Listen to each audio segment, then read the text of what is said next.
Okay, so thank you so much, everyone, for coming today. This conversation is very special as it's the first time since I've known Joseph that I am sitting down with him, talking to you guys about his journey, about his upbringing, and about this amazing installation just behind us called Sea in Between. This is my introduction. So Joseph is a Swedish Nigerian based in London. He graduated from CSM in 2023 with a MA Fine Arts with a distinction. Come on, I had to mention it. At the same year, he was awarded the Helen Scott Liggett Award, and his work was shortlisted for the Evening Standard Prize. He was also on the Evening Standard Art Power Player list in 2023. He also was part of the New Contemporaries that year. The following year, he got the Mead Fellowship at UAL and the Quest Emerging Maker Awards.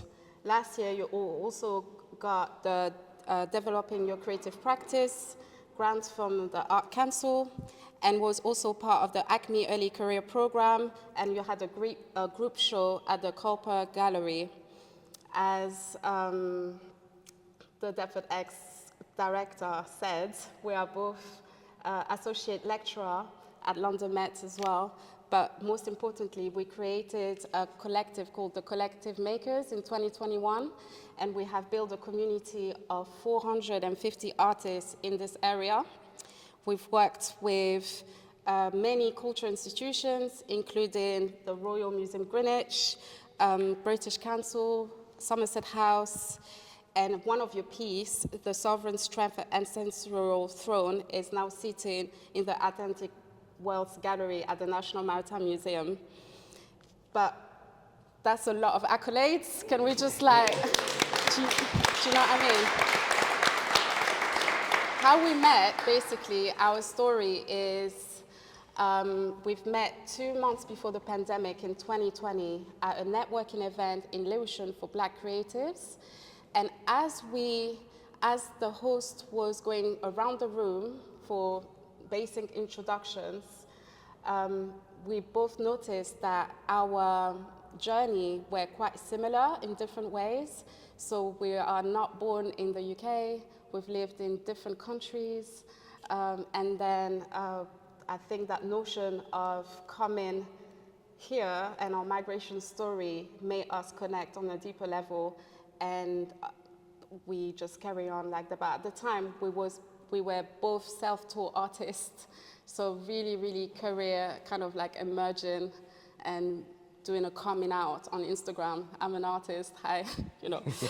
But we also have a community-facing mural in Woolwich called Welcome to Woolwich. It's literally opposite the Woolwich Ferry, so I don't know if you guys are from that area, but the mural is still sitting. And Joseph's got a basketball court in Thamesmead called Believe and Achieve, that you've accomplished with the community in Thamesmead in 2023. 2023, yeah. Yes, and this year you was also part of the Winter Culture Park, number 32, in Thamesmead as well. Yep. So that is my big introduction. But I kind of wanted to ask you, because I know you and I've seen the journey, and it's a very privileged place to be as a curator, to see an artist practice evaluate throughout the years, in between as a co-founder as well, as a business partner, as a friend, but no one else knows anything about you. So tell us more about you. Who's Joseph? I just hide in the cave. Yeah, literally. About me, so I'm Swedish, Nigerian. My parents are from Nigeria. I was born and raised in Sweden, came to the UK by boat, by the ferry from Sweden, early 90s, 1999. Feels old, but still, I can still remember everything, like the whole process, the whole journey. yeah, when I came here, my English was very rough, so it wasn't like sharp like the way it is now, like Southeast, like, yeah, you get me, like, you know what I'm saying? Man can just switch it up and, you know what I mean? It wasn't like that at all, so I had no confidence at all, nothing. To be fair, just to fast forward a little bit about the boats and everything, it's only like recently I started to realize that there's a big connection between myself and just boats and water in general. When I was in Sweden, I remember the first drawing that I had, the first ever drawing that I ever made was a ship. It was very random. I wish I kept that piece, but I don't know where it is. Probably my mum got it somewhere. But then again, I realized that while I was in Sweden, Sweden has a lot of islands, got the most islands in the world.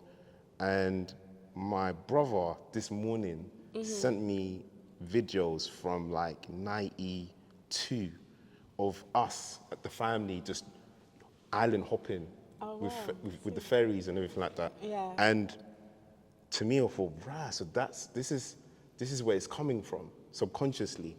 Do you know what I mean? So rewinding it back to who I am, I feel like I had different stages of growth and different stages of where my identity shifted.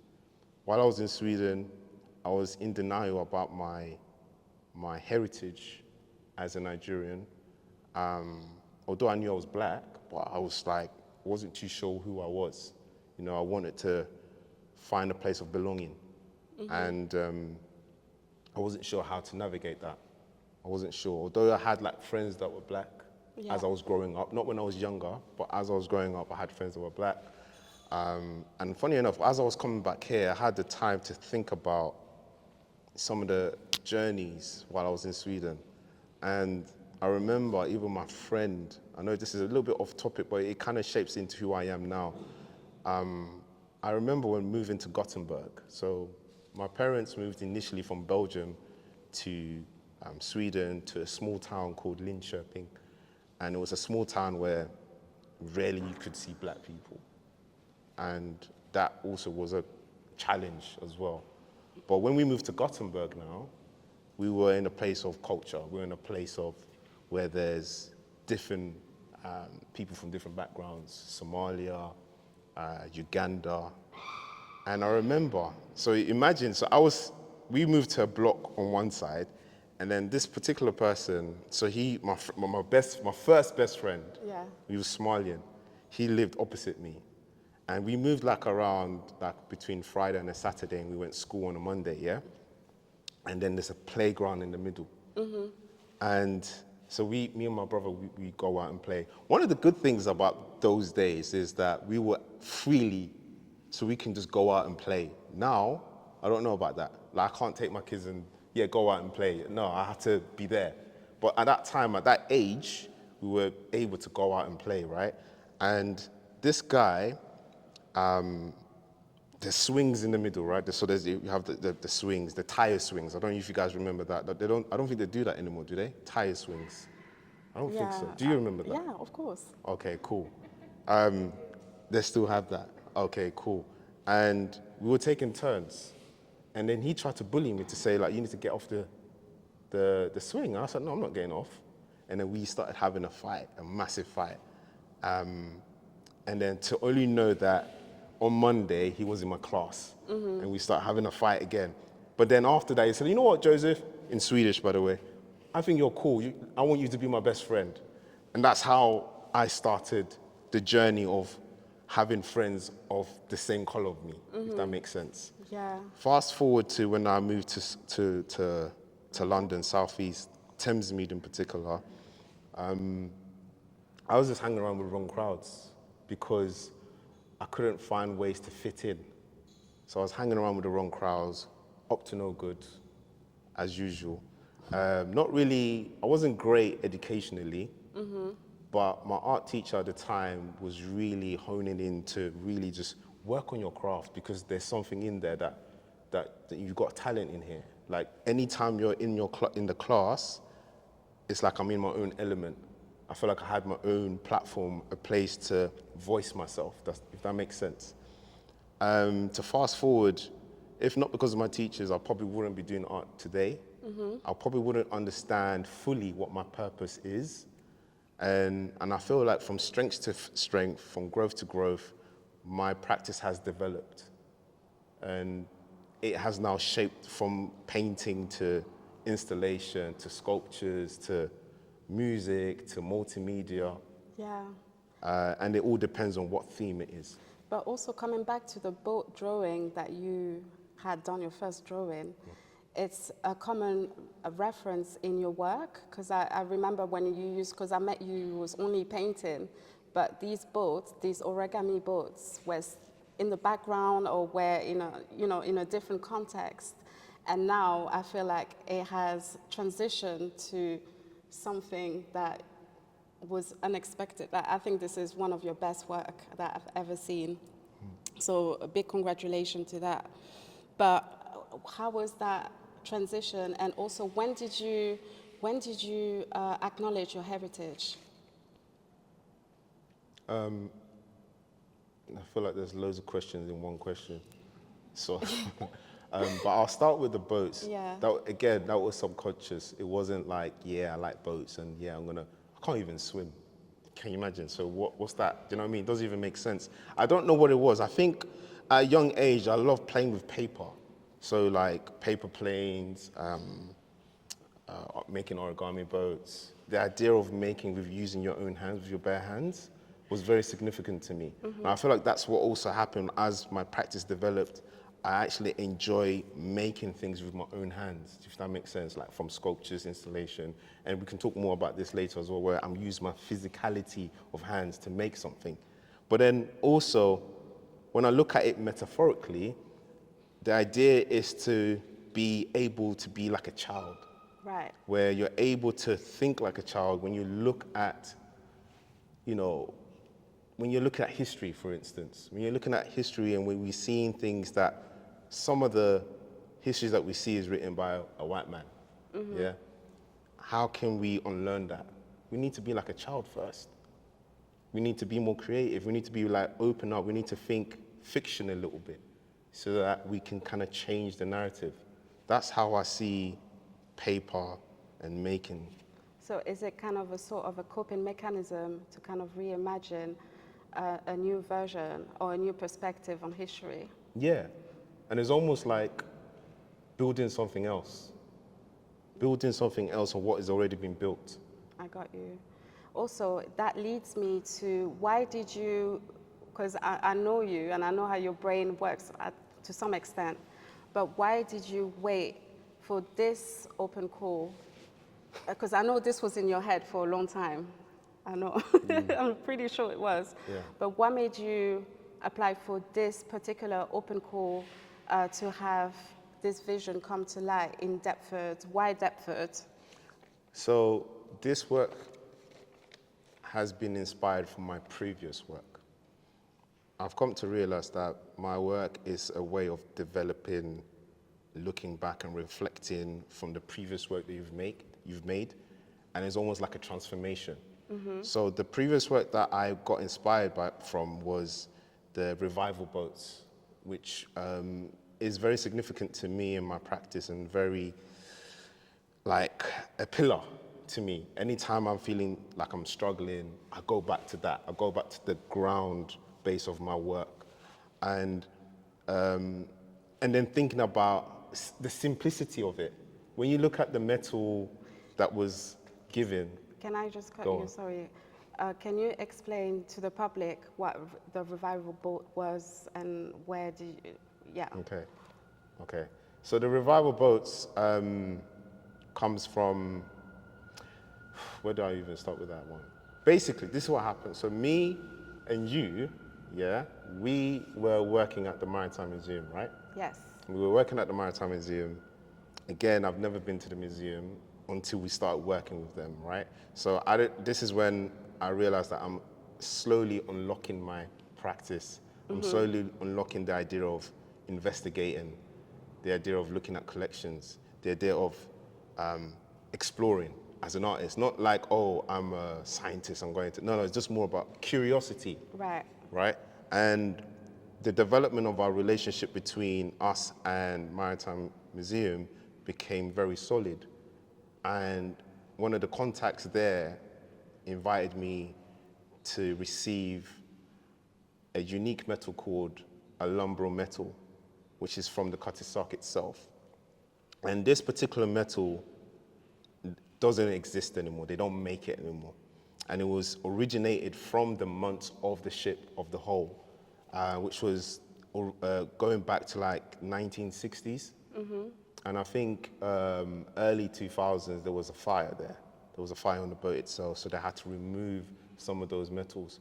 And what they did was that they removed some of those metals and they needed to store it somewhere. And I think over the years, as you store things, you gotta throw things away. You gotta, replace them. So they said, look, we're looking to throw this away. Would you like to take some? And I was like, yes, definitely. Do you know what I mean? Like, I was thinking, are you crazy? Like, what? I'm taking all of it, everything, as much as I could anyways. And at that time, this is how the birth of resilience started. The idea of, thinking about it metaphorically, like taking something back almost. And I remember borrowing my friend's van, and I said, listen, I just need it for a day. Let me borrow your van. I need to go all the way up to Swindon, because that's where it was stored, the metal itself. And so I went up there, did the documentation, and realized, like, this is serious. Like, what I'm doing right now is serious. Like, even your work, your practice is becoming more serious. But I had no clue what to do with the metal sheets, because they were very flat and rustic and had patinated, had nails and everything like that. And I took as much as I could, took it to my studio, and didn't know what to do with it initially. But what I wanted to do is keep the originality of the metal itself and find ways to just fold it rather than melt it or, bolt it in somehow. And so I built this. I wanted to emulate the idea of making something so simple with paper, but with metal. So I made that. And the idea and the context behind that is looking again about migration, because I had a lot of conversations, because what I realized as well is that my practice is not just about sitting in the studio thinking about what I want to do, but it's also coming from conversations with my friends, conversations with non-artists, artists, practitioners, technicians, all of that. And a lot of my friends have moved back to Nigeria, moved back to Ghana, they've gone back to Sierra Leone. And this is after they've sort of established themselves here as a doctor or as a accountant, that kind of thing. And it's like, yeah, I'm going back because I want to build, I want to think about the economy in Africa. And I thought, right, that is serious. And these are people who are from the diaspora. Not that they were born there and they came here and then go back, but it was actually they were born here. Yeah. And I really wanted to sort of rethink about that whole narrative of migration and think about how I'm a second generation migrant, and my parents moved here because they want a better life, And there's different types of migration. You have forced migration, you have a choice type of migration, then you have another type of forced migration that looks into the slave Atlantic. The other type of forced migration could be war, famine, that kind of thing. And to me, it's also important for those who were born here, who have that culture in them, who have received that seed from their parents, right, to think about, what does that mean? What is my identity all about? Is it for me to be here forever, or is it for me to go back? So the revival boats responds to that. Okay, and that's so interesting, and so relatable as well. I wanted to ask you again, why did you wait for this open call here in Deptford? I think it was timing. I mean, of course, I've always got loads of ideas. In fact, I wanted to understand what it would look like to make a structured origami boat. Yeah. And I started making them out of like tiny sticks. Yeah, in my studio. I was just playing around with it, and I wanted to know what that looked like. And I felt like it was very, very powerful on it, just as it was. And so yeah, I tend to write a lot of like proposals. I tend to write a lot of ideas down. And I wanted to, not that I was waiting, but I knew that God will help me put this into place, if that makes sense, and activate the ideas that I have. And when I saw the open call for this, I said, it has to happen. Like, I have to put all my energy in it. I have to be ambitious. One thing about me, I'm very, very ambitious. It looks very crazy. Like, if I'm speaking to someone and say, I'm going to do this, I'm going to do this, I'm going to fly up there and do this, people will think, are you mad? Like, you're not thinking properly. But for me, it's that I like to think like that and then come down. Do you know what I mean? And then start thinking about the logistics and start thinking about the process and start thinking about the collaboration. And so with that, I felt like it only made sense because, again, it's Southeast London. I'm from Southeast London. And it's not like, you know, I'm doing it up in, I don't know, Somerset or something like that. But it starts from here with the community, because this is where the community is. Yeah. And also reflecting also on the historical background of what Deptford is. I mean, it played a big role for nearly 200 years. Yes. And was called to sustain Britain's naval dominance throughout the world and its colonies. So I think that was kind of striking, and maybe like how you call this piece in between your unconsciousness and your consciousness came together, and like you say, divine timing to implement your biggest installation today. Yeah, and I think just to touch on the history of Deptford in general, that, like you said, it's a naval town, and when you start looking at the timeline, you notice that there's a connection of transatlantic slave trade as well. It might not be as heavy as Liverpool or Bristol, but there's a heavy connection across Britain.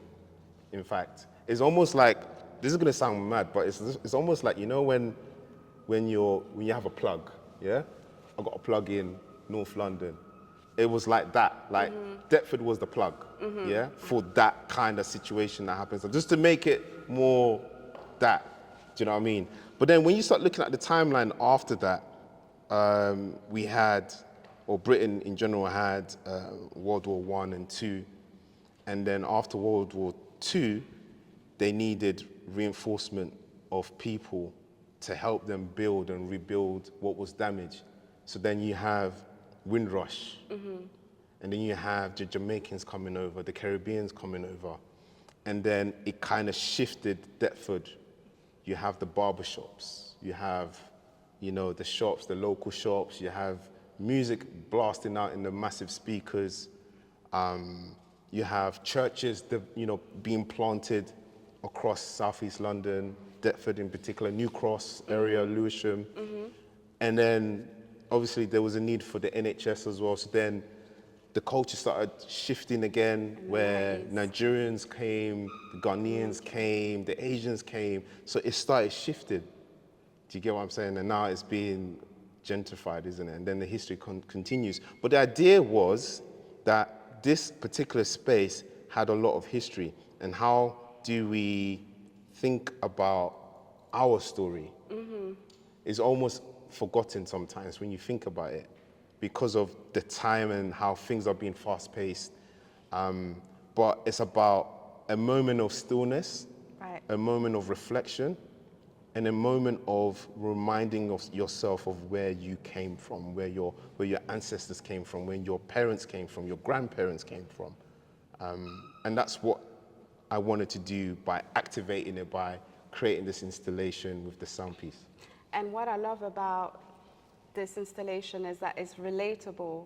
It's like not everyone has, you know, similar migration story like you, but it could be even someone from Ireland coming to London. You know, they can relate to your piece. And I love how it's reflecting the community here in Deptford. And talking about collaboration and community and identity, let's talk more about the process and the logistic on how you managed to do this, because there's been days, because we run in the company together. So obviously, Joseph is working sometimes at CSM. So our meetings, it's during his lunchtime. But sometimes he wasn't able to attend meetings because he was doing this. So I was like, all right, cool. So I need to go to your workplace and to witness the logistic of that. And then we can have a company meeting together as well. So I was really like, Okay. we had to work together with that. And Yeah. and can you just talk more about, the collaboration, how many people were involved in this, and the materiality of this installation? Yeah. So this whole installation and the sculpture piece, I called it movement for the sound piece, but the whole idea is the whole collaboration and unity behind the movement. And when I proposed the whole project in general, it wasn't to be this big, by the way. It was slightly smaller. Right. And the reason why I wanted it smaller was because I wanted to do it in my studio, not outside on a different location and things like that. And as much as I was ambitious, but I was also holding back my ambition when I was having the conversation with the Deptford X team, and it's like, how about going bigger? And I was like, why not? And they were just gassing me. How about this? How about that? How about that? And I was like, yo, I think I'm in a good space. Do you know what I mean? I feel like, this is great. Like, I will go big. But this is, again, like I said, I'm very ambitious. But then later on, when you get to that point, you're thinking, how am I going to build this? How am I going to do that? How am I going to think about the logistics? How am I going to connect the pieces together? Anyways, I said we're going to do it. And in total of involvement of people, I think it was like roughly about 10 people. They may not have done something physically with it. They may have just contributed through the conversation, donated fabrics. Some of the communities in Deptford have donated fabrics. That means a lot to them. The stories from, marriage, culture, that sort of thing. And the reason why I wanted to work with the community is that there's always something in my work that has a connection to collaboration, a connection to sense of involvement, sense of ownership, because how powerful the theme of migration is. Mm-hmm. And when you look at the story of Deptford again, there's different people from different backgrounds that have migrational stories, or even cultural stories, or identity stories. And I had a small window. It wasn't a big window. I didn't have a year to make this. This was literally, I think, between 4 to 6 weeks to make. And I had to think very fast on how to achieve something huge. I can't do it in my studio now. Now, I've said it. One thing is that I don't go back on my word. I hate going back on my word. Mm-hmm. I know. And I said, no, I have to do this. And I start to think about the process. One thing about the process is more enjoyable than the final piece to me personally. Why? Because when I went to Nigeria last year, I went to Benin for about a week and a bit to understand how to make traditional bronze casting, how to understand the traditional bronze casting. And the reason being because of that is because my parents are from Ondo State, which is literally not too far from Benin. And Ondo State and Benin and another state are very strong in the bronze casting that you see today that, the British Empire has looted, and they're struggling to even return some of the items, some of the collections. And unfortunately, the bronze casting in Nigeria, the traditional way of making, is dying out. Mm-hmm. And I really wanted to learn how to actually work with the traditional way of bronze casting. In short, what I've come to realize is that when I was there, it activated me in my practice from a sound background. Yeah, the we're gonna, music background. we're gonna talk I'll come to back. that. I'll come back to that. I have to say it. I'm Yeah, sorry. I have yeah, to say it. I know yeah. you're trying to. I have to say it. Yeah, and I will come back to that because Yeah. it's linked. Yeah, of Yeah, course. Yeah, it's yeah, linked. Yeah, 100. I'm Yeah, sorry. yeah, I'm yeah. sorry. But No. what the reason why I'm saying this is because when I was there, I realized the importance of the process making, the collaboration, the conversation. In Nigeria, that's all they're about. The community is involved. There's almost some sort of audience when works are being made. Compared to when you come here, when you go to the workshop now, you got to think about your health and safety. You need to wear the steel boots and all of that stuff. In Nigeria, they'll wear sandals, barefoot sometimes. Do you know what I Yeah, mean? So yeah, they're yeah. enjoying themselves. Yeah. I also wanted to enjoy this process. So I was able to find a fabricator who would help me to stitch all the fabrics together because I knew that I wouldn't have time to do that myself. I needed to think about the main bits, which is the bamboo poles. And these bamboo poles come from various spaces in the world. So there's some part that comes from Africa, Indonesia, Colombia, and Asia. So they're different, they all come from different, they all varies. And it was so interesting because I started to really reflect again through that process that this is migration here, mate. Like materials are now being migrated to a space in UK, right, in London. And as I started developing ways of making the work, I literally had to do so many things. Like I had to ring up bamboo professionals. I had to do so many different researches to understand how am I going to put this together? Because initially I thought I had something in my mind. I thought, yeah, I got this thing planned, it's going to work. And I called that conscious incompetence. Yeah? Conscious incompetence meaning that you have to fail to learn and to realize, this is what I need to do. And in that process, it then changed to conscious competence, because now I've learned what I needed to do, I've learned from my mistake, and now I know exactly what I've got to do. And that was basically the same process where I called someone from Australia. I said, look, I need to work with these bamboo sticks. And he was like, look, I know you want to work with them, but you need to form a relationship with the materials. You need to understand how they work, how they breathe, condition-wise. How did they, they're very brittle, but they're very easy to break and they crack easily. Yeah, yeah. So there was a lot for me to learn on how to work with bamboo sticks. In such a short amount of time. In a short amount of time. Okay. They're biodegradable materials as well. So. How many attempts?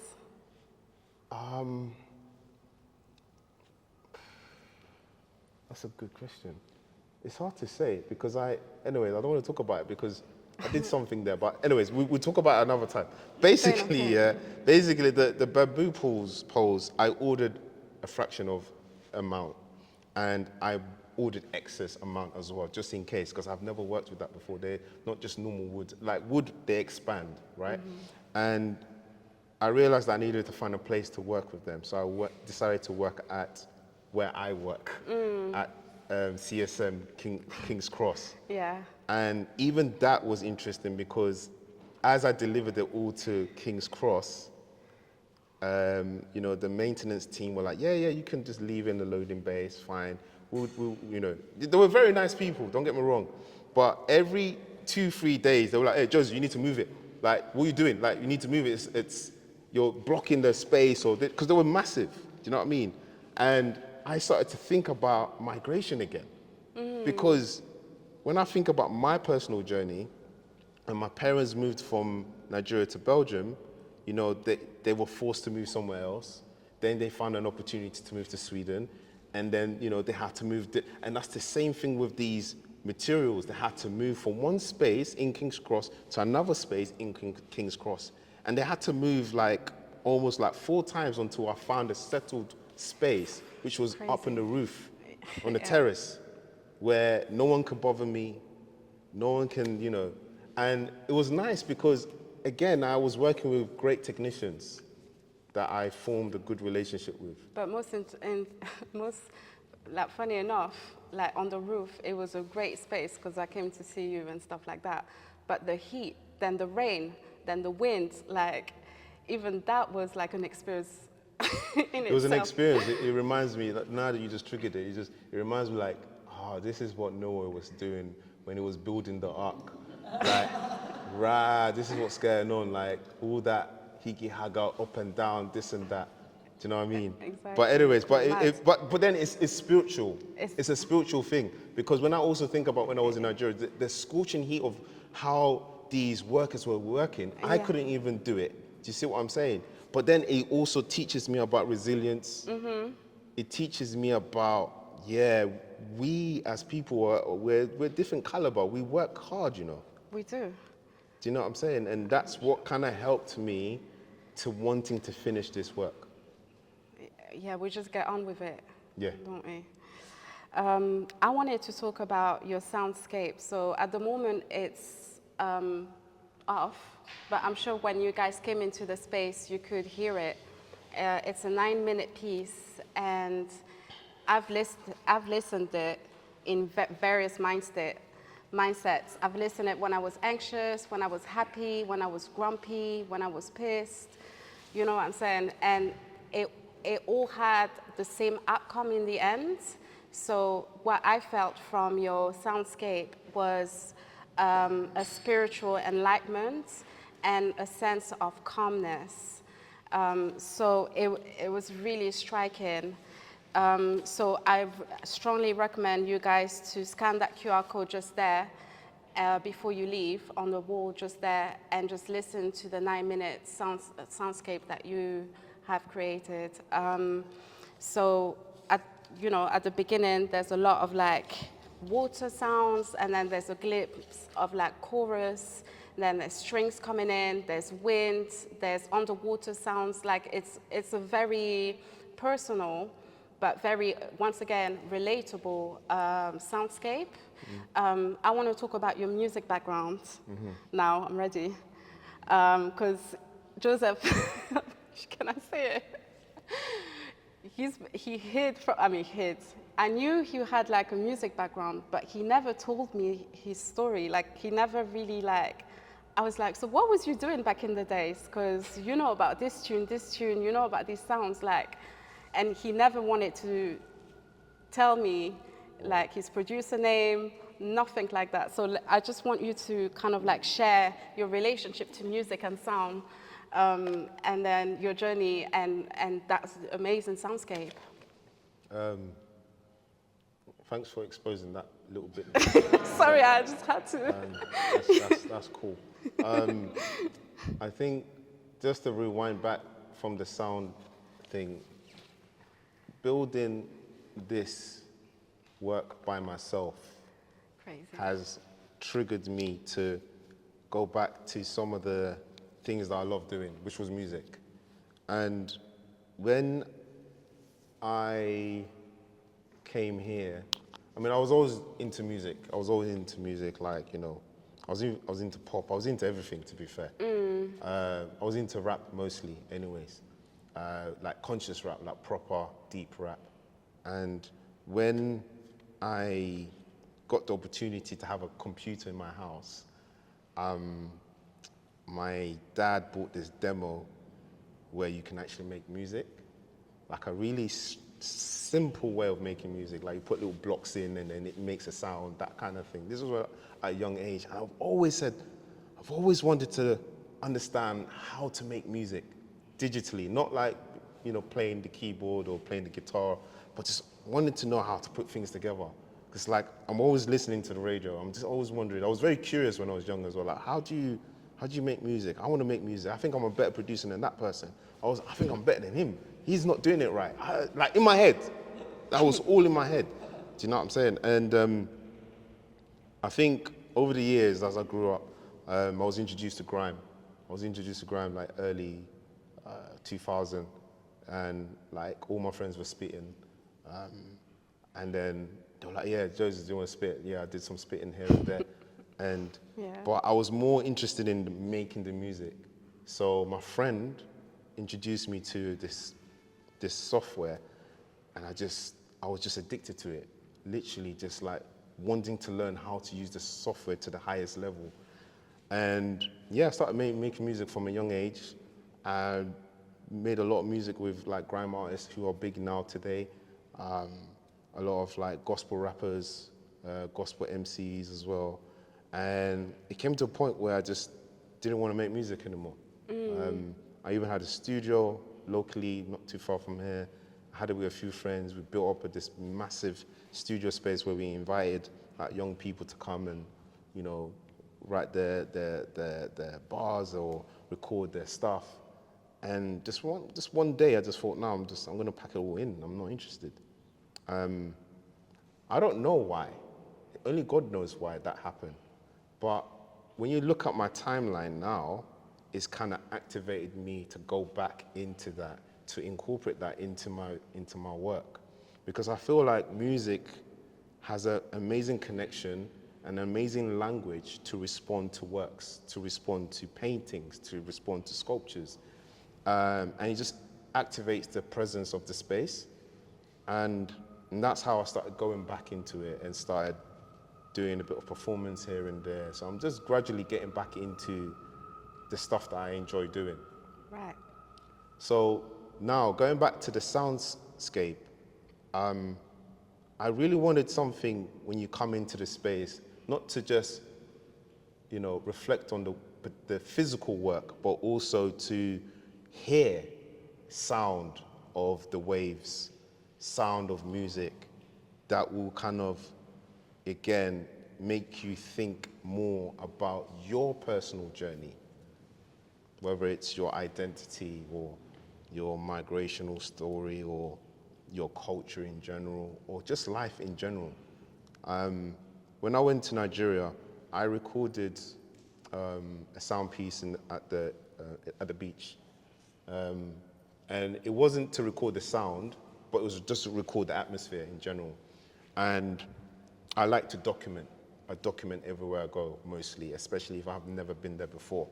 So I have a collection of archives. Yeah. And when you think about music, how I used to make music was, I used to like playing with samples. You know, if you think about the old school way of making hip hop music, they use a lot of samples to generate new sounds. And I've also started to realize that in my practice, I love to look at collections, old materials or old materials to create new works. Now, I'm doing the same way with the music. And so I looked at my own collection, basically, and wanting to use the sound of the ocean, and also wanted to use a traditional way of making samples. So the sample that you hear in the track is from a track called Spiritual, Wade in the Waters. And it's a sample of a sample, so it's not the original track. And the reason why I love the sample of the sample was because there was a lot of harmonies. I'm very into my harmonies, because I feel like it kind of evokes something within you when you hear harmonies or strings or that kind of thing. So I want people to feel a certain way when you hear that.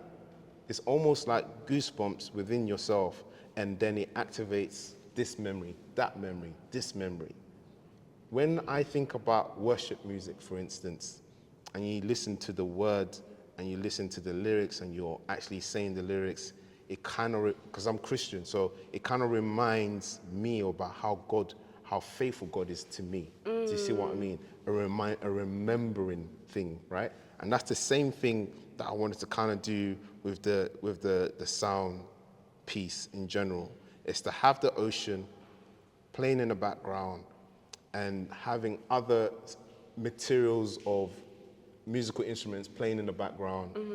And there's a bit of element of metal hitting another metal. I heard that as and well. that sound is actually from the Benin and Ondo workshop where I was learning how to make new works. And as a listener to that soundscape, I had to picture you making that sound, and I was just like, there's a divine intervention when you're making it, or maybe you was in a trance or something, but it really shines through. And I think that's why it's so special, and it's so different to anything that I've listened to what you've been making. So I really highly recommend you guys to listen So to you it. were shocked because it I was in was grime? shocked.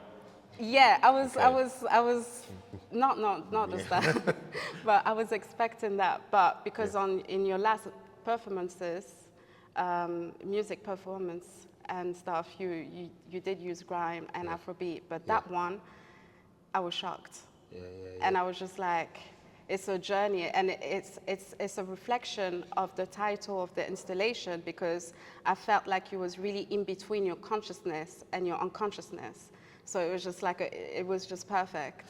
The idea between, the idea about the project name See Between Us is a moment of stillness, a moment for you to be able to be still. Again, I'll use a reference from the Bible where he talks about be still so I can speak to you, be still so I can operate. The same thing when you think about reflection and really tapping into your memory, your history, is for you to be still. And that's the reason why I wanted the curtains to be in between, so that you can see the work between. And then it kind of links back to even me as a person, as a human being, as an artist, as, you know, I feel like I'm still in between. I'm like in betweeners because of my historical birth, being Swedish, able to code switch.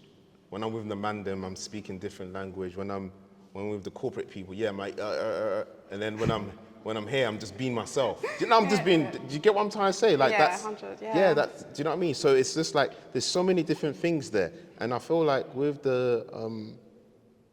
this particular piece, it also helps me to remind myself of who I am. Okay, I Yeah. like that. So what is your vision for this boat? Now that it's here, in between, in stillness, where do you see it going in your imaginary mind?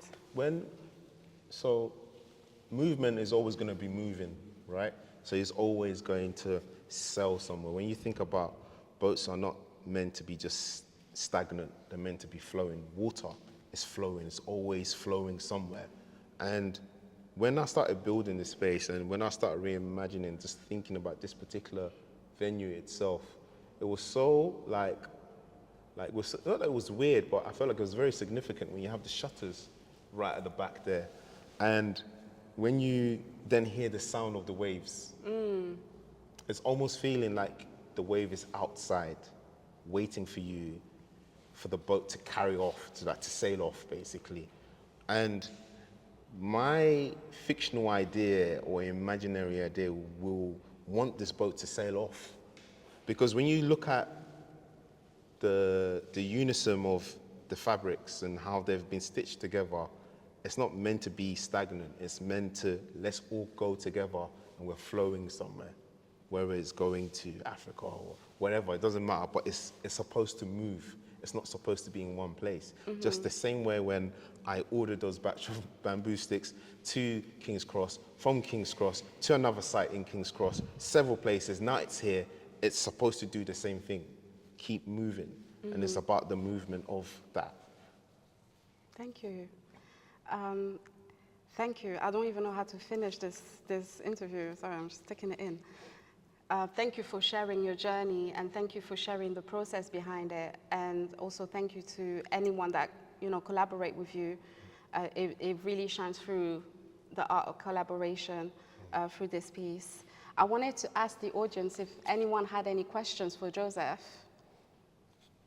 Thomas. Yes, please. First, thank you guys so much. That was a really thoughtful and in-depth conversation. Joseph, I wanted to ask you, in regards to your installation, who were if any, were some of your inspirations, and that doesn't just include artists, it could be musicians or people that you've had conversation with. I think this particular piece wasn't inspired by any artist. It wasn't. It was actually just the community.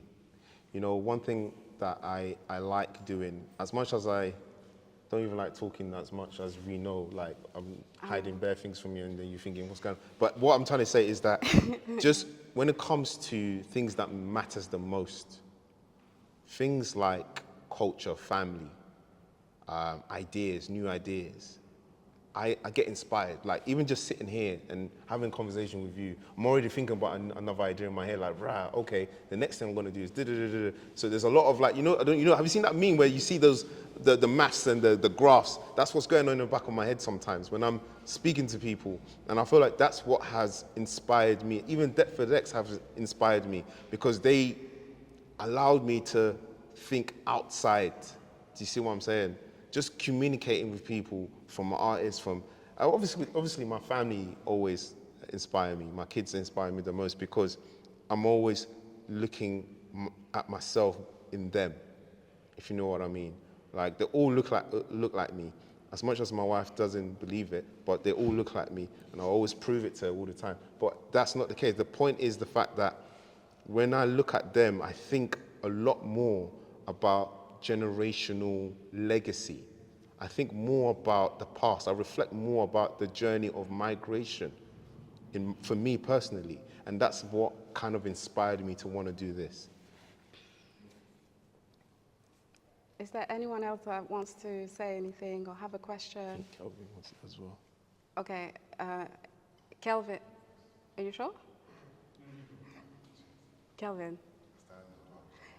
It's up to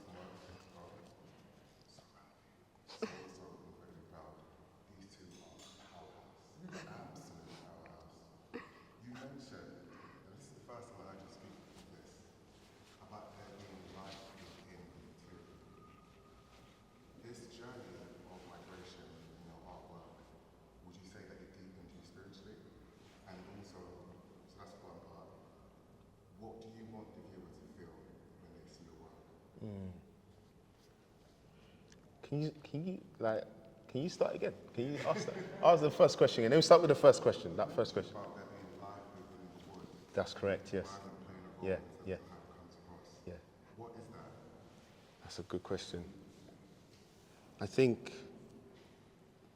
this is again subconsciously, and you can probably testify to this as well. And some of you guys here, I've realized that I've collected materials randomly. Yeah, I know. Like, just like, oh, that's something. Not to say, oh, I'm going to do something with it, or just the way it is. That's life already. Do you get what I mean? This is a learning process, by the way. It's not like I have got everything clued up in my head, but I like to collect a lot of things. And I realized that my parents were hoarders, in fact. You were hoarded. What? And now, subconsciously, I'm a hoarder with materials. And when I encounter new materials, just the way I encountered the materials of the Kotisak material, the metal, I feel like there's a lot of connection between metal and wood. I like working with metal and wood, whether it's by its own or a different type of woods that exist. And I've come to realize that wood has its own life. They all have significantly, they operate separately. Do you see what I mean? When I was working with the bamboo sticks, and how I learned that there's life in them was because I was working with somebody who lived with bamboo sticks all their life. So they understand how to take care of it. It's just the same thing with when I was learning how to drive. You got to take care of your car. Do you know what I mean? The biting point, the steering, all of that stuff. It's the same thing again. It's just like a baby. Like the baby's powerful, but you need to learn how to operate with the baby in time. And it's the same thing with this material itself. When I started working with it, I thought, yeah, these are hard material. Yeah, let me just drop it. Let me just no, I took care of it. Do you know what I'm saying? I took care of it. I was like informing everybody at King's Cross, if you touch it, it's on. Like it's on site. Literally, I would write my name, I'll put my number in it, I'll say everything. Do not touch it apart from me. I will touch them, not you. Do you get what I mean? Not like an aggressive way, but I'm just saying, like, do you know what I mean? But again, it took a while for me to understand how to work with materials that have life. And I think with this in particular, when you go closer to it, you're going to see some imperfections.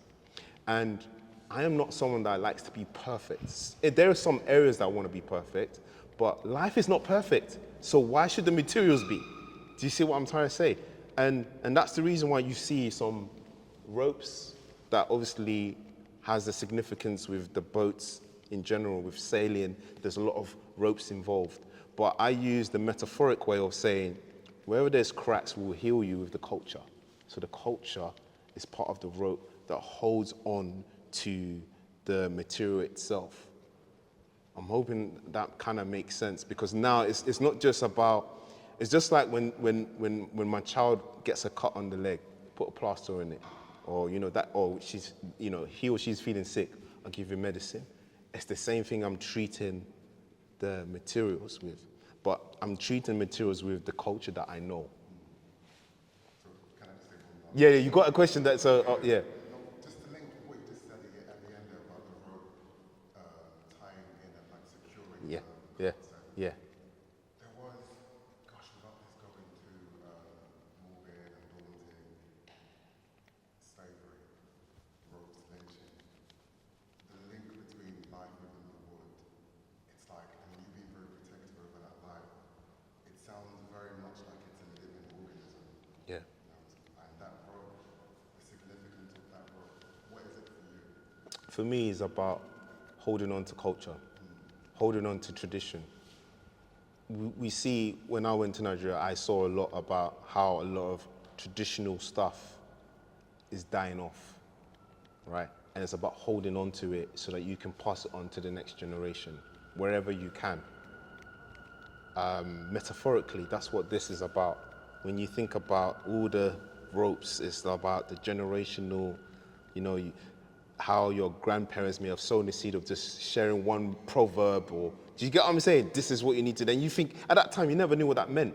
But as you grow, you realize, that's what my parents meant. That's what my grandfather meant. That's what my dad meant.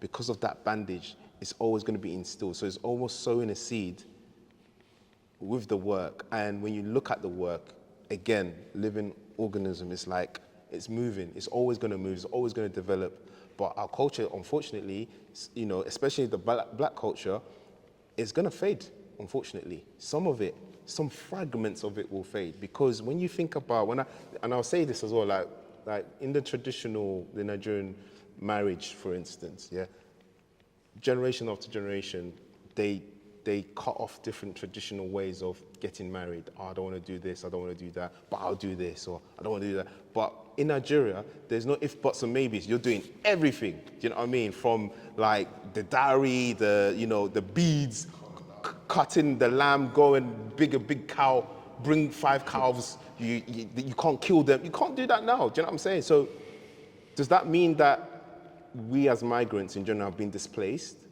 No, we need to hold on to something. And that's what the bandages is there for, the ropes, is just hold on to something so that we can carry on moving. The movement is almost like a timeline. Thank you, Calvin. Emmanuel, did you have something to say? How you doing, man? So I heard you grew up in Sweden. Looking at your boat, it's very Viking vibe, updated style. So I don't know how you grew up in Sweden. What would you say is the contribution of living in Sweden contributes towards your creativity as an artist? Why do you come up with these questions? That's a good question. By the way, he's the one that helped me stitch the fabrics together. So I want you guys to give him a round of applause. Big up. Big up. He tried to get onto me, I so me hear tried you. to get onto him, isn't it? Yeah. No, sorry. Say the question again. So You grew up in Sweden. yes, yeah. Looking at your boat, it's like more like Viking kind of vibe. We've been to neighborhoods, the boats and neighborhoods, flats. Yeah, These ones have been like Viking. yeah. So I was wondering, in your time in Sweden, how did that play a role in your creativity? Yeah, definitely. I mean, to be fair, I love Sweden. As much as I'm not there anymore, I love Sweden because of the ability to be so free as a kid and be able to rethink, just to think beyond your imagination, right? Like, when I went to Sweden last year, I was able to breathe, I was able to think more about my practice. Whereas when I'm in City of London, it's the hustle and bustle. And I remember saying this to you, was it on the phone? Today, on my way here. And I was saying that artists need spaces just to breathe and not think about, oh, what's the next thing? What's the next practice? Because then you become like a robot, you become like a machine, you become like, oh, that person's doing this, but I also need to do it. No, you don't actually. You have to do it in your own time. And when I was in Sweden, there was a lot of things that I was able to just do things in my own time. I'm talking about now. When I was a bit younger, I was more into football, in fact. It was nothing to do with art related. I may have done some drawings here and there, but I just wanted to be a football player. Obviously, that didn't happen. That's why I'm here today, isn't it? Do you know what I mean? But I love playing football. But when I was in Sweden, creatively, I don't think so. But now, yes, it's kind of activated me to want to do more stuff in Sweden than just doing things just, here. Yeah. Thank you. Yeah. Yeah. What's going on? My question is, what would you say, how you felt post, during, and now that you're sitting here? So that's a very good question. I'm still processing it. Because on a normal sort of big scale project, you tend to have a team already. So you have individuals who understands your vision and will operate based on their expertise. So you have a fabrication team. And all you got to do as an artist, I want this, I want that, da, da, da, da. But that's just like, I think that's, what do you call it? Like, privilege, that kind of thing. But I think when I took on this project, I wanted to do it myself and I wanted to enjoy the moment. Do you get what I mean? So I had a lot of determination to get it done in a short space of time, and once that is done, I'm able to reflect. See between us is, again, for the audience, for people to reflect, but it was also personal to me. And before the show finishes, I want to also have that opportunity to actually reflect, not because of what I've done, but what it has done to me. And that's the most important thing for me, because this particular project will help me propel to the next idea. Because I'm always interested about the in-between. What is in between you and your culture? What is in between you and your identity? A lot of us think that we know our identity because you hang around with people. But no, actually, you need to look within yourself. You need to think about who are you as a person? What is your purpose? What's your purpose here in life?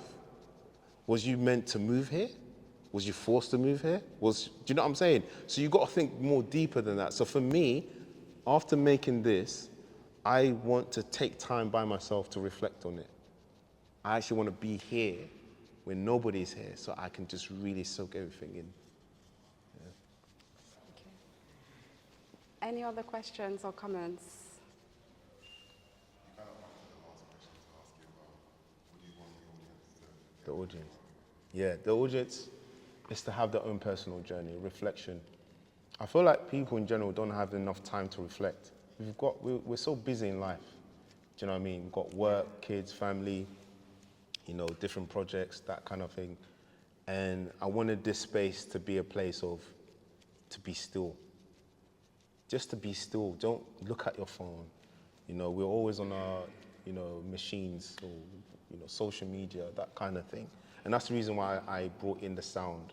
And when the sound comes back in, I want you guys to really, really take time and just listen to the sound and just stop for like 3 minutes and just reflect on everything that's going on. Reflect on today's society, reflect on where you've come from, how hard you had to get to a certain space to get to where you are right now in life. And that's what it's about. It's about your reflection. For me, I got my own crazy journey, my own crazy reflection that I got to do. When I was making this, it wasn't like, because when I made this, it wasn't like, I'm going to do this, I'm going to do that. But I was moving with faith to get it done, with faith, because it looked impossible.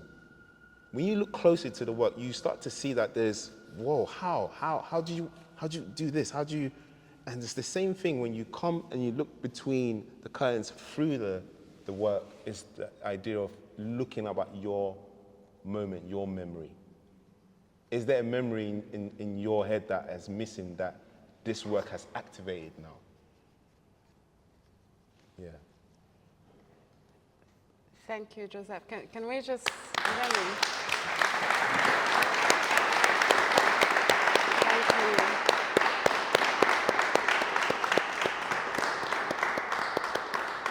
Nailed it. Do you want to share your socials, where to find you? Yeah, I don't like promote myself like that. I don't know why you just I'm type just my saying. name in and find. If you guys want to reach out to me, of course you can. You can reach out to me by email. I would like to know you guys' feedback, what you guys have reflected. If you guys have the time and opportunity to just send me an email, or a text message or a DM, doesn't matter. However way you find me, I would like to hear not what your thoughts are, not like, oh, what do you think about it? It's about what happened to you when you came into the space.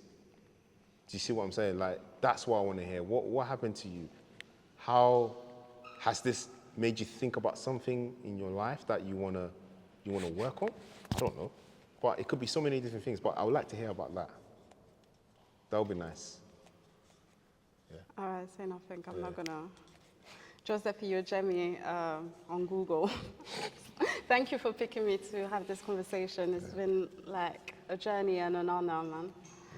Yeah. And thank you very much, you guys, for coming.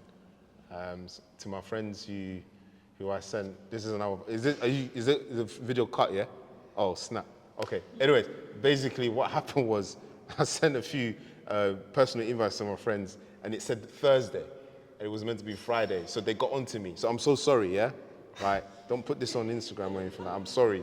Like, obviously, when my brain was like focusing on the boat, I just didn't know what I was doing. Anyways, that was it, really. Thank you. Thank you, Joseph.